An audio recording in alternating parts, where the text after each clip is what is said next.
দেরিতে হলেও জুলাই বিপ্লবের ঘোষণাপত্রের সিদ্ধান্তকে যুগান্তকারী বলে মনে করছেন সুপ্রিম কোর্টের আইনজীবীরা। তাদের মতে এতে নতুন রাজনৈতিক বন্দোবস্ত হওয়ার সুযোগ তৈরি হলো।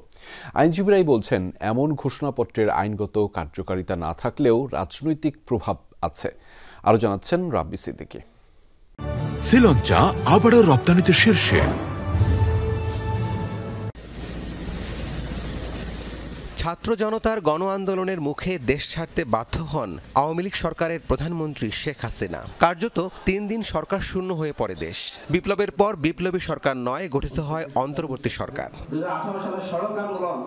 এই বাস্তবতার প্রায় ৫ মাস পর আন্দোলনে নেতৃত্ব দেয়া বৈষম্য বিরোধী ছাত্র আন্দোলন ঘোষণা করল বিপ্লবের ঘোষণাপত্র ঘোষণার। বাংলাদেশের আকাঙ্ক্ষা লিপিবদ্ধ হতে যাচ্ছে জুলাই বিপ্লবের সেই ঘোষণাপত্রে। দেরিতে হলেও এই সিদ্ধান্ত নতুন রাজনৈতিক বন্দোবস্ত তৈরি করবে বলে মনে করছেন আইনজীবী শিশির মনির। This is a new settlement.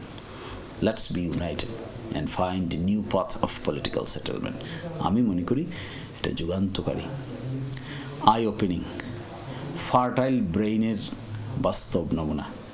অতীতেও তারা ফার্টাইল ব্রেইন শো করেছে এই জাতির সামনে, যা অন্য অনেকেই করতে পারে নাই। So I hope their fertile এই brain will give us a new path, a new destination.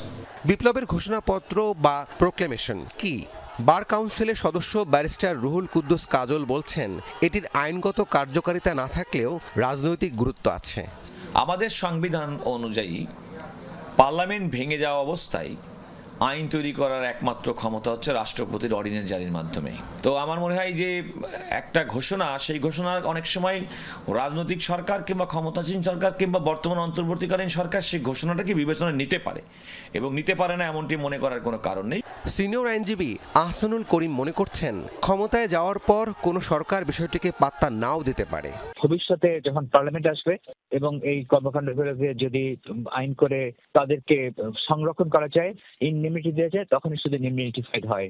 এখন বহু লোক জড়ো করে যদি এরকম সুরক্ষা কবচ করার জন্য যে কোনো পদ্ধতি করা হোক না কেন, তার আইনগত কোনো ভিত্তি নেই সেটা।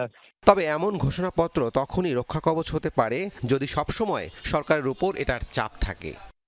রাব্বি সিদ্দিকী, যমুনা নিউজ, ঢাকা।